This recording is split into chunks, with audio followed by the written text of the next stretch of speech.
Bonsoir, mesdames et messieurs les jurés, cher public, si je suis devant vous ce soir, ce n'est pas par plaisir, non.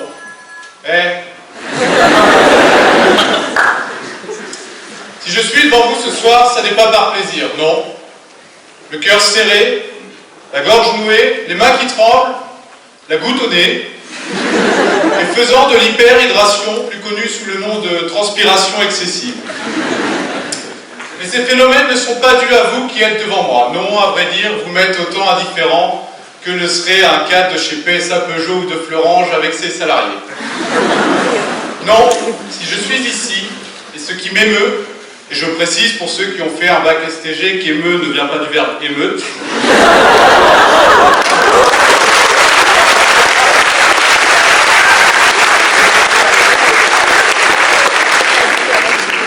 précise pour ceux qui ont fait un bac scientifique qu'émeute n'est pas un verbe. Non, ce qui m'émeut, c'est la perte d'un proche. Oui, à moi, mais aussi à vous.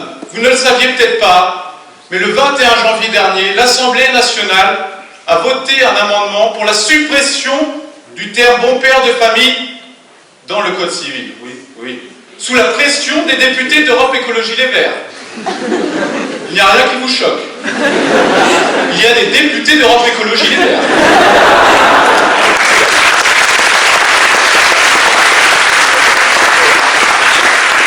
Moi qui pensais que c'était une association de chasseurs, non.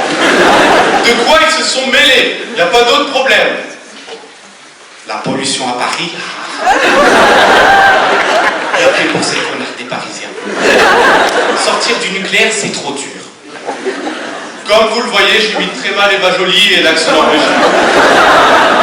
J'ai davantage l'accent allemand, d'où héritage de l'occupation et notamment de l'occupant à ma grand-mère.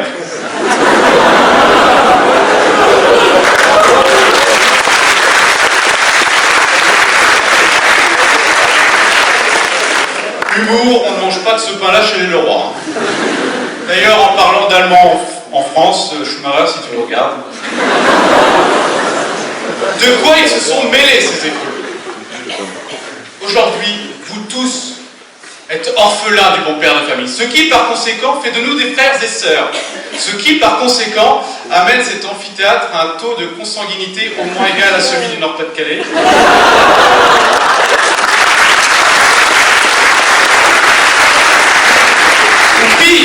Ou pire, à la Sarthe.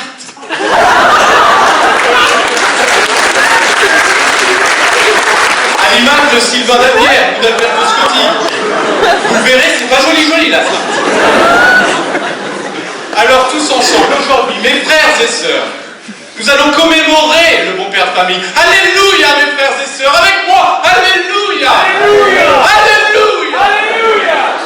On voit une là-bas qui, faute d'être folle de la messe, est molle de la fesse.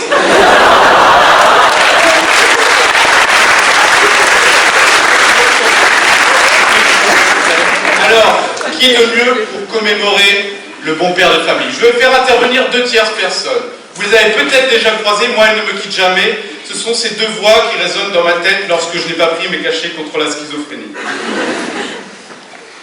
Ah non, mais moi je trouve ça super de l'avoir enlevé du code civil. C'est quand même une notion machiste et vieillotte. Et puis dans le cadre de l'égalité homme-femme, c'est plutôt bien de l'avoir enlevé. Égalité homme-femme? Non mais de quoi tu me parles? On en reparlera quand il faudra porter des choses lourdes. Et puis, t'as déjà vu une femme contre la pelouse? Tailler la haie? Il n'y a que le bon père de famille qui sait faire ça. Et si jamais t'as pas de pelouse ou de haie, eh ben t'as quand même besoin de lui pour porter tes courses jusqu'au 5e étage parce que notre HLM pourri sans ascenseur, eh ben c'est pas avec tes bras pleins de rétention d'eau que tu vas les porter tes sacs. C'est le diable! Écoute-moi bien, princesse. Que tu le veuilles ou non, le bon père de famille, il existe. C'est un homme grand, fort, physiquement et intelligemment supérieur, avec du charisme et de l'aura, et qui ramène des sous à la maison. Bref, c'est Félicien Lemaire.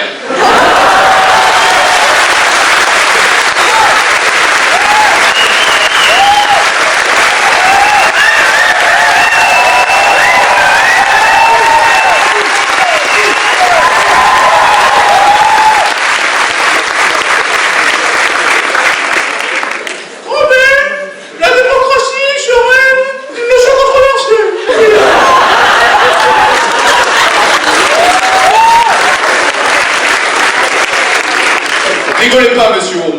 aussi, vous êtes un bon père de famille. Mais il m'énerve avec ce sourire charmeur, ce don d'envoûter toutes les filles de l'amphithéâtre. Nous les mecs, on le dit pas, mais on aimerait bien lui ressembler plus tard. Mais tout de même, cette manie de ronronner dans le micro dès 10h du matin, la science politique, ça.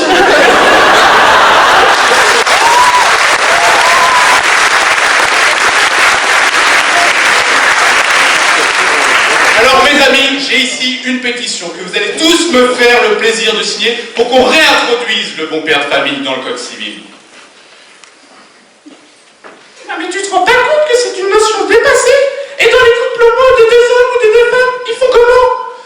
Ouais, bah ça c'est un autre problème. Les 2 hommes ensemble, eh ben leur pelouse elle doit être nickel.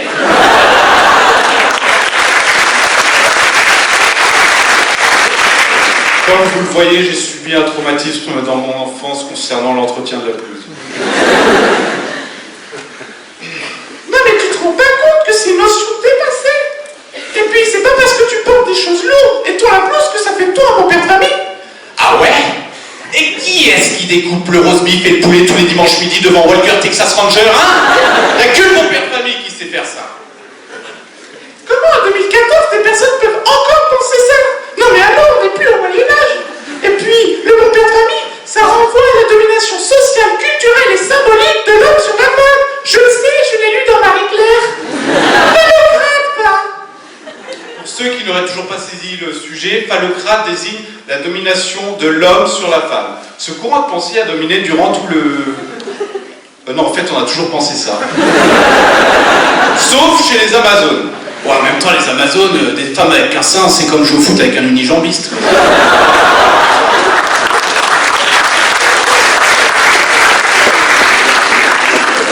C'est pas parce que t'es un pénis que ça fait de toi un bon père de famille, qui est dit. Excuse-moi, mais dans ce concours d'éloquence, là, en finale, il y a 6 finalistes. Eh ben, il n'y a que 6 mecs. Eh ouais, 6 bonnes.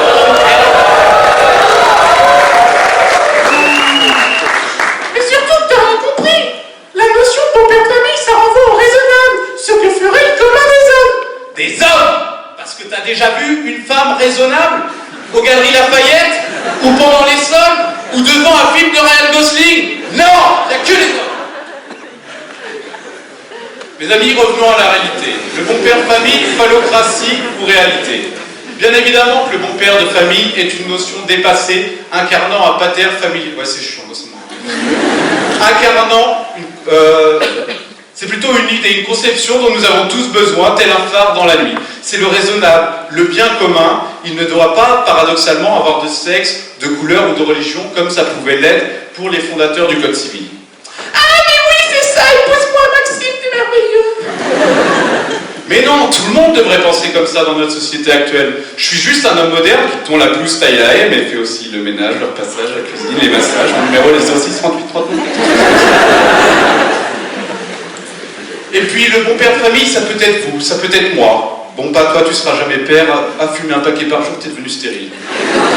Et puis le bon père de famille, c'est pas une question de phallus. D'autant plus que ce n'est pas la taille qui compte, comme peut en témoigner Adrien Gauthier.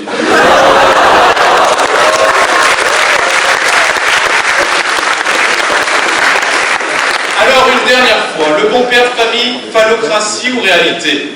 Une chose est sûre, pour être un bon père de famille devant la réalité, il faut avoir des couilles.